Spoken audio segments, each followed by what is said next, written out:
प्रेम का उत्तर केवल श्री कृष्ण दे सकते हैं। मेरी बात मानो तो सब छोड़कर यहां इनकी शरण में आ जाओ और मौज लो, और मैं तो कहता हूं रोज लो।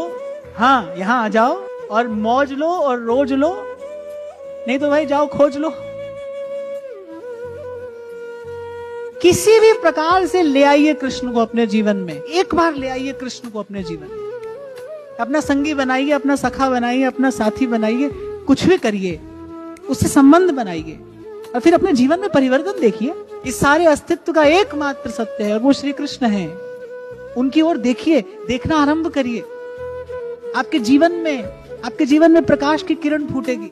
आपके भीतर वो सत्य की उजास प्रकट होगी, माधुर्य की सुवास प्रकट होगी।